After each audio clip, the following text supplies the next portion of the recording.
2026년도 새해 우리 교회 신앙 주제는 예수님의 마음으로 겸손하고 영화롭게입니다. 한번 해볼까요? 시작. 예수님의 마음으로 겸손하고 영화롭게. 한 번 더. 예수님의 마음으로 겸손하고 영화롭게. 이렇게 정했고요. 주제 말씀은 그 주제를 담고 있는 너희 안에 이 마음을 품으라. 곧 그리스도 예수의 마음이니 라는 빌립보 2장 5절 말씀으로 정해보았습니다. 저희 교회는 표어가 아니라 신앙 주제가 돼 있어요. 그죠? 그건 뭐냐면 표어라는 것은 자꾸 행위에 집착하고 그거 뭔가를 결과를 만들어내는데 중심을 두고 있다면 신앙 주제는 그런 뜻입니다. 한 해 동안 우리가 신앙을 하면서 많이 애써야 될 것들이 많이 있지만 그 중에서 특히 올해는 어떻게 여기에 한번 집중해서 여기에 힘을 써보자라는 의미를 가지고 있습니다. 여러분이 이 한 해 동안 예배실에 들어와 여러분의 자리에 앉으실 때마다 한 번씩 쳐다보시고 내가 저 말씀을, 저 신앙 주제를 나의 신앙의 길라잡이로 삼아서 잘 걸어가고 있는지를 늘 점검하시기를 바랍니다. 그래서 올 한 해도 여러분이 하나님 보시기에 정말 아름답고 향기로운 한 해를 꼭 살아내시기를 바랍니다. 여러분 빌립보 교회 성도들은요 정말 잘해보려고 애를 많이 썼던 사람들입니다. 교회 안에서 그리고 개인적으로 선하고 덕스럽게 살아보려고 아주 힘을 썼어요. 근데 그게 생각처럼 잘 되지가 않은 겁니다. 다들 잘해보자고 함께 행복해보자고 애를 쓰고 있는데도 자꾸 교회 안에 잡음이 생기는 거예요. 갈등과 다툼이 일어나고 오해와 얼굴 찌푸릴 일들이 여기저기서 일어나기 시작을 한 겁니다. 그래서 사도 바울은 예수님의 마음에 대한 말씀을 이 문제에 대한 답으로 제시하면서 적어 보냈던 것입니다. 교회가 모두의 마음대로, 바램대로 행복한 사람들의 모임이 되고 또 그리고 성도들이 개인적으로 복스럽고 기쁜 삶을 살게 되는 것은 단순히 노력이나 행위의 문제가 아니라 마음의 문제이고 그 마음이 새로워져야 하는 그런 문제였기 때문입니다. 너희 안에 이 마음을 품으라. 곧 그리스도 예수의 마음이니. 노력은 했습니다. 나쁜 일을 하려고 한 적도 없어요. 그런데 그들이 그렇게 하면서도 놓친 것이 하나 있죠? 그것이 뭡니까? 그들이 예수님의 마음을 품는 일에 우선순위를 두지 않았다라는 겁니다. 그런 상태에서 자기 생각에 선한 것을 자기가 생각하는 옳은 방식으로 해보려고 했던 것이죠. 그러니 서로 권면하고 위로하고 교제하며 심지어 긍휼히 여기고 자비를 베푸는 것 같은 정말 선한 일들도 아름다운 열매를 제대로 맺지 못하고 자꾸 엇박자가 나고 그랬던 거예요. 여러분 생각해보면 참 이상한 일입니다. 교회가 대놓고 나쁜 일을 하려고 하는 경우는 전혀 없습니다. 늘 선한 일을 하려고 애를 써요. 그런데 이상하게도 자꾸 문제가 생깁니다. 심지어 모든 성도들이 다 교회를 사랑하는데 그 사랑 때문에 교회가 깨어지는 일도 사실 드물지가 않죠. 왜 그렇습니까? 다른 이유 때문에 그런 것이 아니라 그리스도의 마음을 품는데 관심을 가지지 않았거나 혹은 그 일에 우선순위를 두지 않았기 때문이에요. 여러분 개인적인 경우에도 그런데요. 우리가 하나님의 일을 하고 그렇죠? 선한 일을 하는데도 마음이 불편할 때가 있습니까? 없습니까? 영 마음이 껄끄러울 때가 있죠. 그럴 때도 문제의 원인은 똑같은 데 있는 겁니다. 우리가 우리 안에 예수의 마음을 품고서 그렇게 하려고 하는 것이 아니라 여전히 내 안에 누구의 마음? 나의 마음이 있기 때문에 그런 거죠. 그래서 애를 쓰고 힘을 쓰지만 그런 것이 부족하기 때문이 아니라 그 예수님의 마음에 집중하지 않고 있다는 이유 때문에 우리의 마음은 주님의 일을 하면서도 늘 즐겁고 기쁘지를 못하는 것입니다. 그래서 바울은 이 말씀을 가지고 예수님의 마음에 대해서 다시 일러준 거예요. 여기에 너희가 찾는 그 답이 있으니까 예수님의 마음을 품어서 너희 마음을 예수님의 마음으로 그 닮은 마음으로 변화시키는 일에 먼저 집중해야 한다라고 말해준 겁니다. 첫째로 예수님의 마음은요, 챙기고 움켜쥐는 마음이 아니라 내려놓는 마음이었어요. 어떤 마음? 내려놓는 마음. 그는 근본 하나님의 본체시나 하나님과 동등됨을 취할 것으로 여기지 아니하시고. 여러분, 여기가 예수님의 마음의 출발점입니다. 그래서 우리가 예수님의 마음을 품으려면 우리도 여기서부터 시작을 해야 돼요. 여러분, 예수님은 성자 하나님이셨습니다. 본질적으로 하나님과 다른 것이 전혀 없는 완전한 하나님이셨어요. 아들이라고 하니까 아버지보다는 좀 못한가? 이렇게 생각하시는 분들도 간혹가다 있는 것 같지만 그게 아니었던 것이죠. 그래서 여러분, 예수님은요, 당연히 하나님만큼 대접을 받으셔야 돼요. 예수님께서 하나님과 똑같이 높임을 받으시고 그분과 동등한 자리에 있는 것은 예수님께는 너무나 당연한 일인 겁니다. 그게 우리 표현으로 하면 그분의 권리였던 거예요. 근데 여러분, 예수님은 그 당연한 것을 자신의 권리라고 생각하지 않으셨습니다.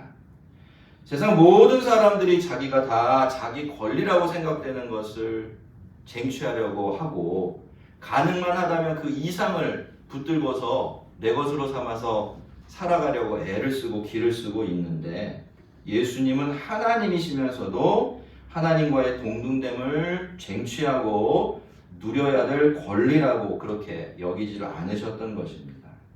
여러분, 이것이 바로 우리가 예수님께 배워야 될 예수님의 첫 번째 마음이에요. 우리에게는 나의 권리라고 이름표가 붙어 있는 것들이 너무나 많습니다. 그런데 여러분, 권리라는 것은 당연한 것을 의미하는 거죠. 그렇기 때문에 우리가 그거를 권리다라고 이름표를 붙이는 순간 어떻게 됩니까? 그건 내 것이 돼야 돼요. 내 마음대로 할 수 있어야 되는 것입니다. 그게 물건이든 어떤 일이든 아니면 어떤 사람이든 말이죠. 하지만 여러분, 그게 문제예요. 거기서부터 잘못되어지기 시작하는 겁니다. 원래는 내 욕심, 나의 이기심, 헛된 영광, 이런 이름표를 붙여놔서 저만치 치워버려야 되는데, 그런 것들을 죄다 끌어모아서 나의 권리라는 엉뚱한 이름을 붙여놓고서 그걸 내 마음대로 해보려고 하는 것이죠. 그러니 여러분, 늘 마음이 흡족하지 않아요. 불평이고 불만이지요. 작은 게 거슬려도 그냥 넘어가지를 못하는 겁니다. 내 것이고 내 권리니까 당연한 겁니다. 그런데 그래서 그 마음에 행복과 평안함이 그리고 만족이 깃들 넉넉한 자리가 생겨나질 않는 것이고, 내가 그러니까 어때요? 내 주변도 그렇게 돼요. 심지어 내가 사랑하는 그 사람도 그런 겁니다. 우리가 종종 텔레비전에서 일그러진 어머니, 아버지의 모습을 봐요. 정말 자녀를 사랑하거든요. 그렇죠? 사랑하지 않는 게 아니에요. 너무 사랑해요. 근데 이상하게 그 사랑을 받고 자란 아이들이 어떻게 돼요? 일그러지고 삐뚤어집니다. 이상한 일이에요. 이상한 일이 아닌 겁니다. 내 거 아니거든요. 내 권리라고 이름 붙이면 안 되는 거예요. 근데 내가 내 거, 내 이름이라고 붙여놓고 그 아이를 내 방식대로 내 마음대로 사랑하니까 그 사랑이 그 아이에게 독이 되는 겁니다. 내 거 아닙니다. 내 거 아니에요. 옆으로 남의 이름 붙여서 옆에 치워놔야 돼요. 여러분, 우리가 부모의 사랑은 세상에서 가장 숭고하고 순수하다고 생각하지만 그 사랑마저도 이렇게 이상해질 수 있는 것은 우리가 그 아이를 내 사랑하는 대상을 내 것이라고, 그래서 내 마음대로 해보려고 하기 때문입니다. 자, 둘째로 예수님의 마음은요, 자기를 비추고 비우고 낮추신 겸손한 마음입니다. 어떤 마음? 겸손한 마음. 첫 번째 마음은 비우는 마음, 내려놓는 마음이었어요. 그죠? 두 번째 마음은 겸손한 마음이에요. 여러분, 이것이 우리가 닮아가고 흉내내야 될 우리 예수님의 두 번째 마음입니다. 오히려 자기를 비워 종의 형체를 가지사 사람들과 같이 되셨고 사람의 모양으로 나타나사 자기를 낮추시고 죽기까지 복종하셨으니 곧 십자가에 죽으십니다. 여러분, 다시 말씀드리지만 예수님은 하나님이십니다. 완전한 하나님이시죠. 하지만 예수님은 하나님과 동등됨을, 그 당연한 것을 붙들고 챙기려고 하지 않으셨어요. 그래서 예수님은 자기를 비우시고 낮추셔서 온전히 하나님의 종이 되시고 우리와 똑같은 사람이 되실 수가 있으셨던 것입니다. 여러분, 만약에 예수님께 그런 겸손한 마음이 없었다면 예수님은 결코 하나님의 종이 되시지 않았을 겁니다. 우리 같은 사람이 되고 비천한 피조물이 되는 일은 더더욱 하지 않으셨겠지요. 그랬다면 하나님께 순종하며 영광을 돌리는 일도, 또 우리를 위해서 십자가를 지시는 일도 완전히 불가능해졌을 겁니다. 하지만 예수님께서 그렇게 겸손한 마음으로 자신을 비우시고 낮추셨기 때문에 하나님은 영광을 받으실 수 있었고 우리는 죄 용서와 구원을 선물로 받을 수가 있었던 것입니다. 3절로 올라가서 보시면 바울은 이렇게 말하고 있어요. 아무 일이든지 다툼이나 허영으로 하지 말고 오직 겸손한 마음으로 각기 자기보다 남을 낮게 여기라. 참 좋은 말씀인데 이게 예수님께는 어떤지 몰라도 우리들에게는 참 쉽지 않은 겁니다. 우리의 특기는 겸손한 마음을 가지는 것이 아니라 다툼과 허영, 그러니까 이기심으로 헛된 영광을 구하는 것이고 남보다 나를 높이는 것이기 때문이죠. 근데 여러분, 우리가 가만히 생각해 보면요, 이게 완전히 거꾸로 된 일입니다. 여러분, 겸손해야 된다면 누가 겸손해야 될까요? 예수님이 아니라 우리들이 겸손해야 합니다. 우리가 겸손을 힘들어야 될 것이 아니라 누가?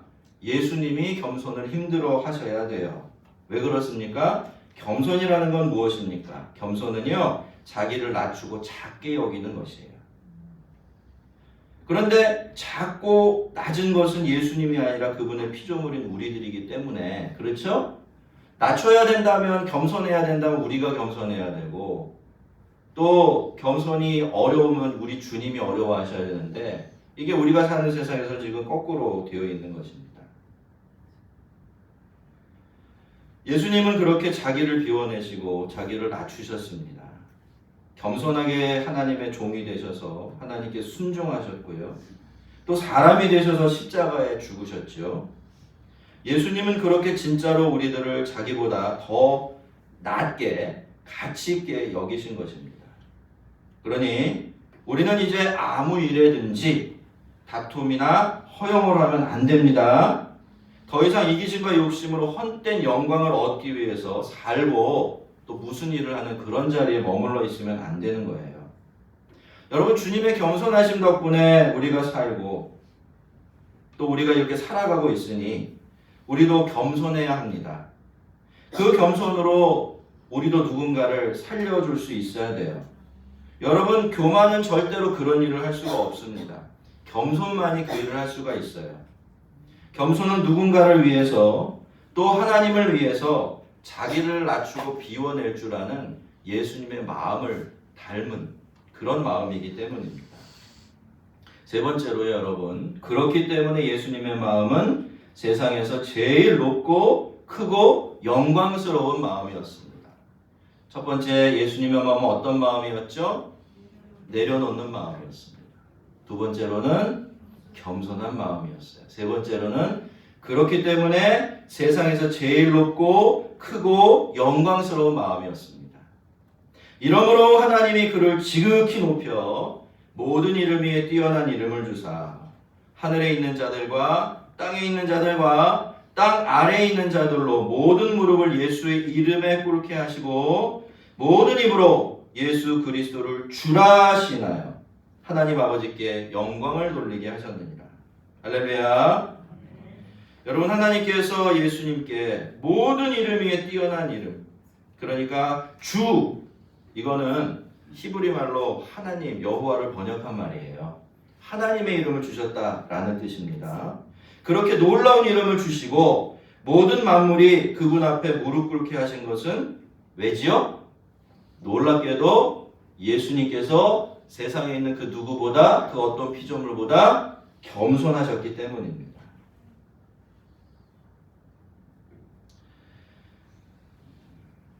세상에 계실 때 예수님은요, 누가 제일 크냐고, 누가 제일 높으냐고 묻는 제자들의 질문에 늘 한결같은 대답을 주셨습니다. 세상의 관원들, 세상에 속한 사람들은 다 자기를 높이고 자기가 높아지려고 하지만 너희들은 절대로 그러면 안 된다고. 크고자 하는 자는 작아져야 하고 높아지려면 낮아져서 섬겨야 한다라고. 하나님 나라에서는 자기를 가장 낮게 낮춘 자가 가장 높은 자가 될 테니까 너희도 꼭 이 말을 따라 살아가야 한다라고 그렇게 말씀하셨습니다. 자, 그러니 여러분 결국에는 누가 제일 높아질까요? 하나님께서는 누구에게 가장 높은 이름을 주시고 가장 높은 자리를 주실까요? 당연히 예수님이세요. 여러분 예수님은 하나님이셨지만 사람이 되셨고요. 그것도 가장 낮은 자리로 오셔서 섬기며 사시다가 그보다 더 낮을 수 없는 십자가에서 자기 생명까지 죄인들을 위해서 내어주셨습니다. 여러분 이 세상에 그 누구도 그 어떤 피조물도 예수님보다 더 높은 곳에 계시다가 더 낮은 곳으로 낮아진 분이 없고 그것도 죄인들을 살리고 하나님께 순종하기 위해서 그렇게 하셨으니까 하나님께서 예수님에게 그런 영광을 주실 수밖에 없는 겁니다. 여러분 하나님 나라를 믿으시지요? 그 나라를 소망하고 사십니까? 그 나라의 영광을 꿈꾸시지요? 그러면 오늘 말씀을 기억하시기를 바랍니다. 그 나라에서는 낮은 자가 높은 겁니다. 작은 자가 큰 거고요. 자기를 비워낸 자가 충만해집니다. 여러분 우리가 겸손하게 자신을 낮추게 되어지면 하나님께서 우리를 높여주신다라고 생각합니다. 맞습니까? 맞나요? 네, 아닌가요? 이게 우리가 다 믿고 있는 아주 기본적인 사실인데 여러분 맞아요. 하나님 그렇게 하시는 것이 틀림이 없습니다. 하지만 여러분 조금 더 정확하게 말씀을 드리면요. 가장 낮은 마음이 가장 높은 마음이고 가장 비천해질 줄 아는 마음이 가장 영광스러운 마음이에요. 그런 마음을 가진 사람이 제일 높고 영광스러운 사람인 것이죠. 그러니까 여러분 그 사람에게 가장 크고 높은 영광이 주어지는 것은 당연한 일이 되는 것입니다. 성도 여러분, 하나님 나라에서는 겸손함이 존귀함입니다.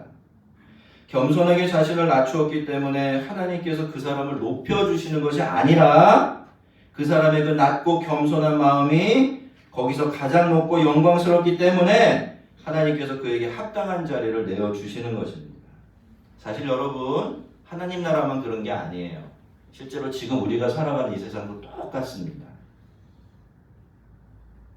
교만한 사람, 자기를 높이는 사람, 자기가 더 높은 줄 아는 사람 아름답습니까? 향기로운가요? 그런 사람 만나면 여러분 막 매력을 느껴서 끌려가십니까? 전혀 그렇지가 않아요. 하지만 여러분 겸손한 사람은 어떻습니까? 겸손한 사람은 아름답습니다. 그렇죠? 향기로워요. 매력적입니다. 겸손한 사람이 사랑을 받지 귀히 여김을 받지 교만한 사람이 그런 대접을 받지는 않는 겁니다. 물론 교만한 사람이 힘을 가지고 있을 때는 그런 척해요 옆에서. 그렇죠? 왜? 큰일 나니까 비비상하면. 뭐라도 좀 안전을 확보하고 뭐라도 얻으려면 안 그런 척하고 살아야 돼요. 근데 속은 어때요? 진짜 존경합니까? 높은 사람을? 아니에요. 그렇죠? 우리는 하늘나라를 알잖아요. 하늘나라에서 어떤 사람이 높고 큰 사람인 줄 알기 때문에 우리는 그럴 수가 없는 거죠. 세상은 뭐 그럴 때도 있는 것 같아요. 한 분야에 성공을 이뤘다고 해서 무조건 추앙하는 이런 분위기도 있는 걸 봐서 말입니다. 그러나 하늘나라에서는 그렇지가 않은 거예요. 여러분 자기를 비울 줄 아는 사람이 충만한 사람이고 자기를 낮출 줄 아는 사람이 정말로 높은 곳에 있는 사람입니다. 올해는 주님의 마음, 특별히 겸손하신 주님의 마음에 집중하면서 그 마음을 흉내내며 닮아가는 한 해가 되시기를 바랍니다. 우리 주님의 마음에 대한 세 가지 말씀을 드렸어요. 첫 번째, 주님의 마음은 어떤 마음이다? 내려놓는 마음이다. 내려놓는 마음. 두 번째는 그래서 겸손한 마음이다. 세 번째는 그래서 가장 영광스럽고 높고 큰 마음이다. 잊지 마시기를 바랍니다. 이것이 올해 여러분이 집중하면서 되어지기를 소망하면서 품어내기를 원하면서 살아가야 될 우리 예수님의 마음입니다. 꼭 그 마음 닮아가고 연습하시기를 바라요. 성령님께서 우리를 도우셔서 우리 주님 닮은 겸손한 마음과 태도로 사람들을 유익하게 하면서 하나님을 영화롭게 하는 귀한 한 해 되게 해주시기를 주님의 이름으로 축원합니다. 우리 같이 한번 기도하겠습니다.